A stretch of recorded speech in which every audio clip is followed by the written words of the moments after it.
네, 저는 여의도 성모병원 정신건강의학과에 근무하고 있고 가톨릭 뇌건강센터 센터장을 맡고 있는 임현국이라고 합니다. 치매라는 것은 우리가 원인이 한 70가지 정도의 이제 원인이 있습니다. 그 다양한 원인에 의해서 신경이 퇴행이 일어나게 되고 거기에 따라서 인지라든지 행동이라든지 기능상의 문제가 발생하는 만성질환이라고 할 수 있겠습니다. 과거에 비해서 상당히 많이 이제 치매에 대한 인식 개선은 많이 되고 있고 옛날에 생각하고 있던 편견이라든지 이런 문제는 상당히 많이 줄어든 편입니다. 예를 들면은 뭐 노망이라든지 벽에 이제 뭐를 칠하는 병이라든지 아니면은 한 번 걸리면 끝이라든지 뭐 등등의 이제 편견이 있죠. 뭐 그래서 이게 뭐 그런 편견들이 있었는데 지금 여러 가지 국가적인 사업이라든지 아니면은 여러 가지 이제 국민들의 노력이라든지 이런 것들 때문에 지금 그런 편견도 많이 해소되고 있는 편입니다. 치매가 이제 생기기 우리가 이제 보면은 전 단계가 있어요. 그거를 이제 경도인지장애 이렇게 표현을 하는데 이 경도인지장애 같은 것이 이제 치매 전 단계로 생각해서 우리가 이제 현재는 위험 사인으로 지금 보고 있습니다. 그래서 이제 대체적으로 이거를 시사하고 있는 소견들이 어떤 거냐면 내가 중요한 약속이라든지 일에 대해서 깜빡깜빡 하고 있다는 거.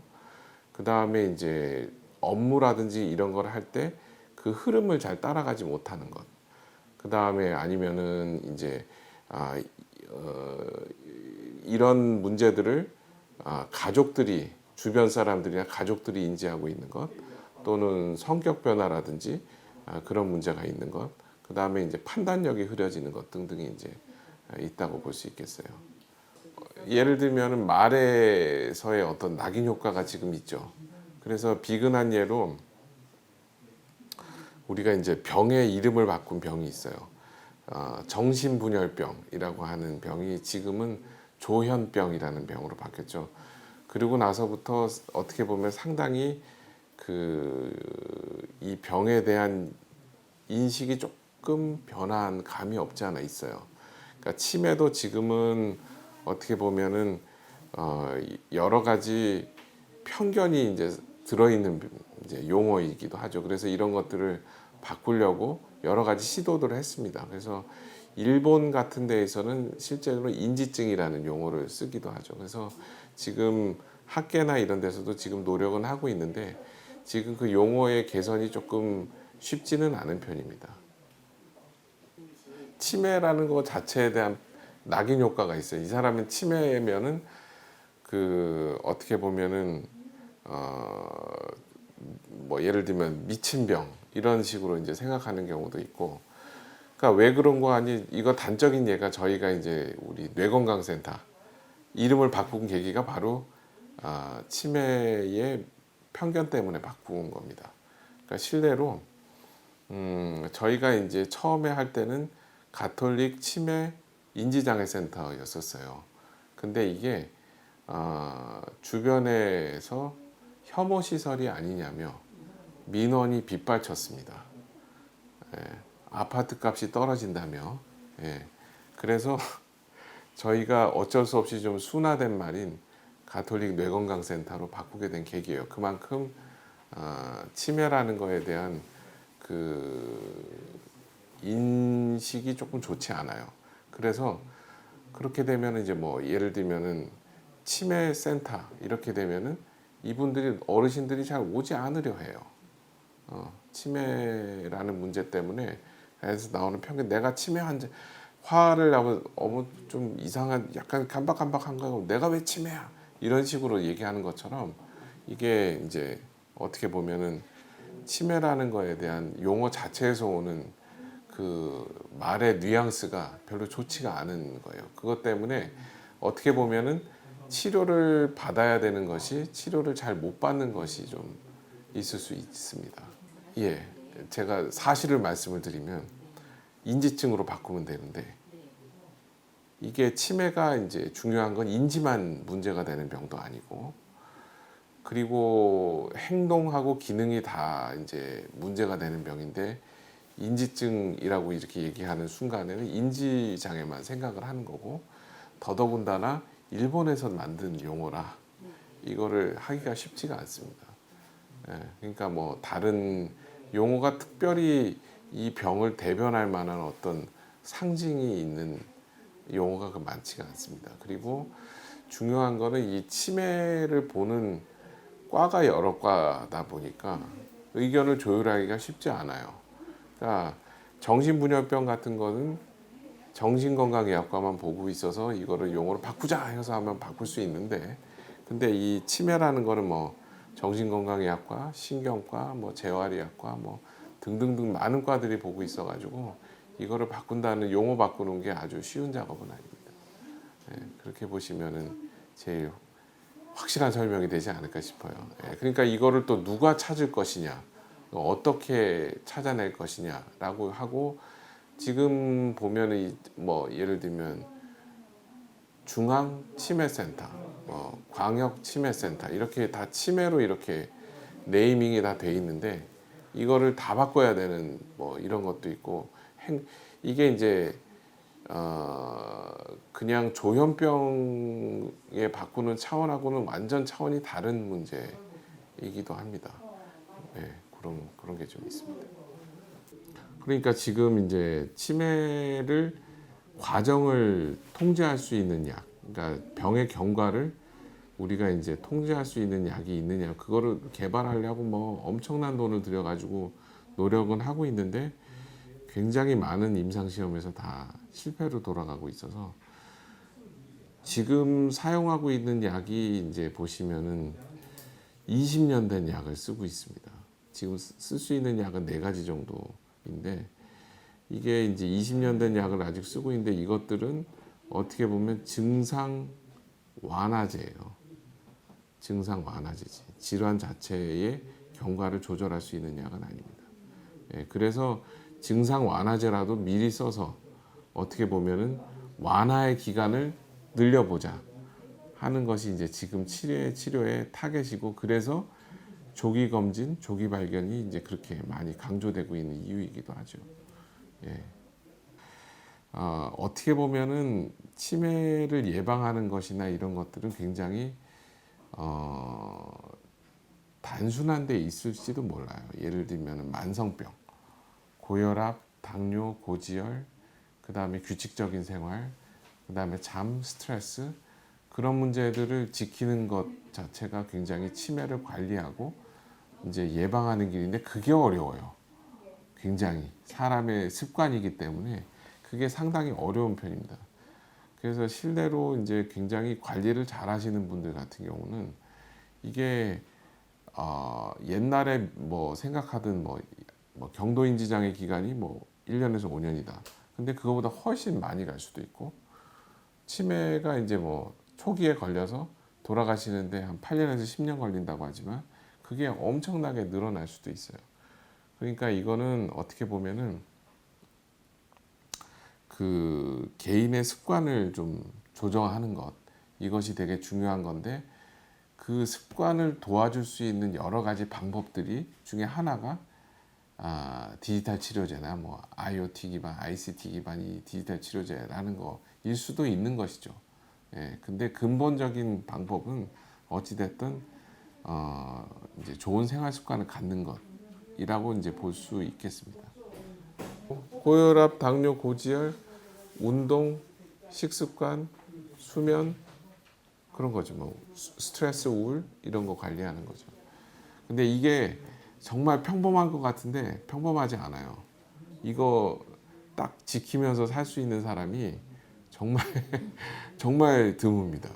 그러니까 이게 어떻게 보면은 습관의 문제이고, 그러니까 저는 그래서 이런 걸 생각할 때 저도 많이 실패를 합니다만, 이제 다이어트 얘기를 조금 이제 저도 생각을 해보는데, 이게 다이어트가 다이어트나 운동이나 이런 것들이 혼자 하면 잘 안 돼.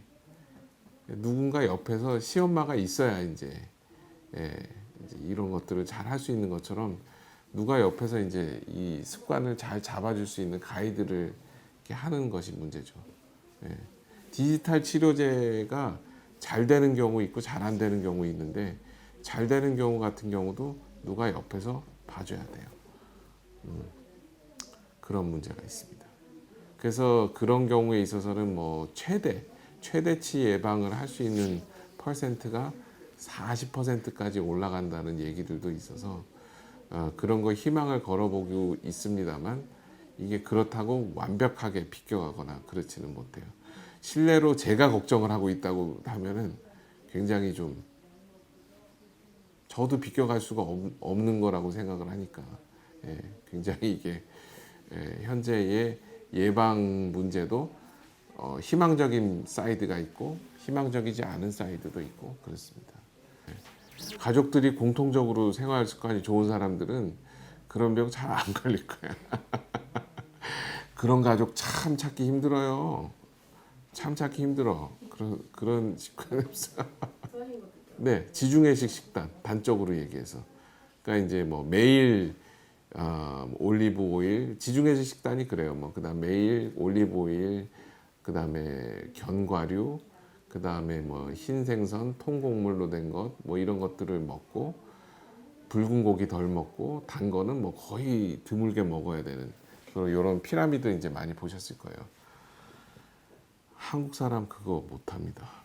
단적으로 얘기해서 역피라미드 구조죠. 우리는 단 거를 많이 먹고 밥을 먹고 탄수화물을 많이 먹고 그렇게 하고 그 다음에 이제 붉은 고기도 많이 즐겨 드시고 그런 식습관인데 그게 이제 쉽게 지중해식 식단을 몇 달 먹고 몇 년 먹었다 그래서 이게 예방이 되는 게 아닙니다. 거기에는 많은 의미가 들어있어요. 그러니까 그런 식단을 내가 습관적으로 그냥 먹는 거예요. 습관적으로 그거를 그냥 일생을 그런 이야기가 담겨 있는 거지.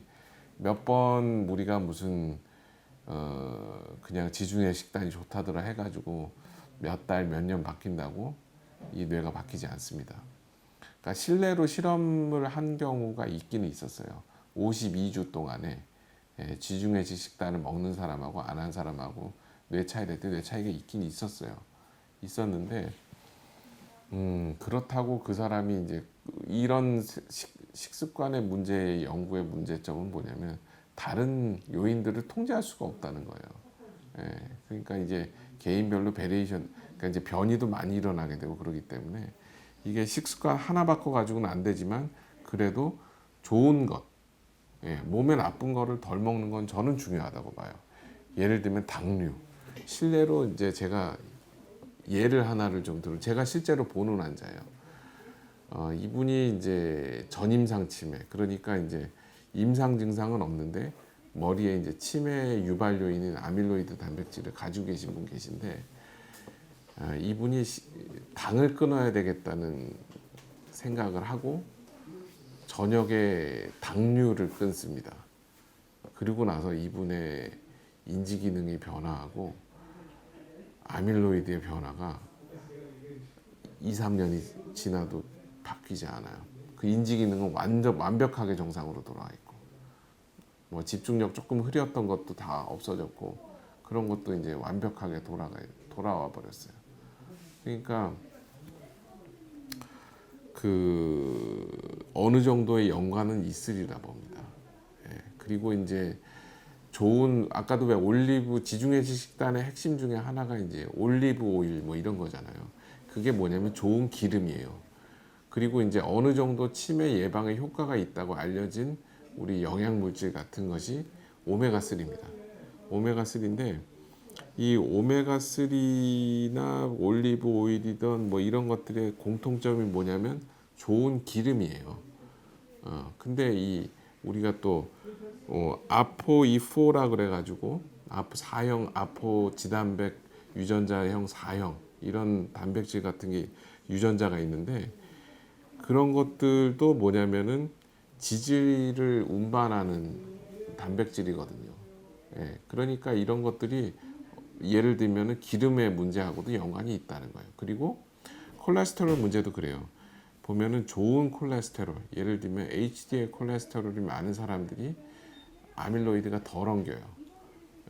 LDL이 많은 사람들이 확실히 위험도가 높고 하기 때문에 그런 것도 식습관하고 연관이 되죠.